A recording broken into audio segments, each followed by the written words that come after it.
তাহলে মানুষ আমাদেরকে আমাদের যে অর্জন, আমরা যে এই যে একত্রিত ভাবে আমরা সমস্ত কিছু ম্যানেজ করতে পারি, তারা কিন্তু আমাদের সে অর্জনগুলো নষ্ট করে দিচ্ছে। আমি তাদের উদ্দেশ্যে বলবো যে আমরা বাঙালি, আমরা যেন সভ্য জাতি হিসেবে যেন বিশ্বের দরবারে যেন মাথা তুলে। যে এখন পর্যন্ত এমন কিছু এলাকা আছে যেগুলোতে আমরা স্পিড বোট বা নৌকার মাধ্যমে আমাদের যাওয়াটা উচিত, বা ওখানকার মানুষের এখনো পর্যন্ত কোনো রকম যাওয়া হচ্ছে না। এমন কিছু আমরা কালকে ভিডিও কনফারেন্সের মাধ্যমে দেখেছি, তারা খুবই আত্মনাদ চিৎকার করতেছে যে তাদের কাছে এখনো পর্যন্ত জানে। আমরা শুধু চাচ্ছি যে যে রাস্তাগুলো একটু সচল। আমারও যাওয়ার কথা, কিন্তু আমি যাই না এই একটি কারণে যে আমি গিয়ে দাঁড়াবো গিয়ে আমরা আমাদের আমি দিব কোন জায়গায়, স্যার আমাদের ঢাবি টিম, যার জন্য তোমাদের কাছে আমি দেখলাম যে তোমাদের যাওয়াটা বরঞ্চ আমার চেয়ে ভালো হবে। আমার শাখাগুলি কাজ করছে যদিও ওইখানে। আমরা আগামীকাল গতকাল আমরা রাত্রি 2টা আমরা ফেরি থেকে ঢাকাতে প্রবেশ করেছি, আসছি। তো ওখানে রাত্রে আমরা গলা অব্দি পানি পর্যন্ত নিচে নেমে আমরা গলা পর্যন্ত আমার গলা ভেঙে গেছে।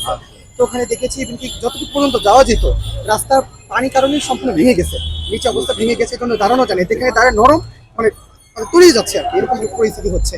তো তারা অনেকেই আপনার কিনে ঘুরে চালু করে আছে বা গাছে আছে, ওখান থেকে তাদের রেস্কিউ টিম সেনাবাহিনী তারা ওনাদেরকে হেলিকপ্টারের মাধ্যমে নিয়ে আসতেছে, বা আমাদের কিছু টিম কালকে ওনাদেরকে নিয়ে এসে স্কুল কলেজ বা ইউনিভার্সিটি রুমে তাদেরকে আশ্রয় দিয়েছেন। অনেক জায়গায় এই ঘটনাটা ঘটেছে।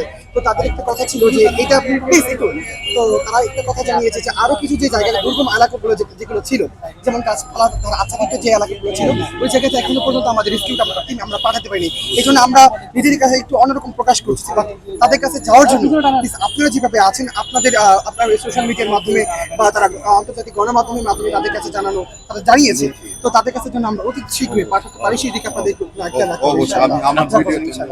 স্যার আপনি বলুন যেন বিদেশের থেকে যেন এই স্পিড বোট টোট এই সমস্ত জিনিসগুলো রেস্কিউ হেলিকপ্টার এগুলো যেন তারা যেন সাহায্য সহযোগিতা এইদিকে করতে কিন্তু ফ্রান্স আমাদের দিকে একটু সহযোগিতা করার জন্য তারা বিবৃতি প্রদান করেছে যে বাংলাদেশকে সবসময় তারা, ফ্রান্সের সরকার এমনকি ওনারা বলছেন যে সবসময় তারা বাংলাদেশকে এই পরিস্থিতি তারা আমাদের সাথে আন্তর্জাতিকভাবে এমনকি বাণিজ্য সংস্কার থেকে শুরু করে প্রত্যেকটা কাজে ছাত্র সমাজকে তারা ধন্যবাদ জানিয়েছে।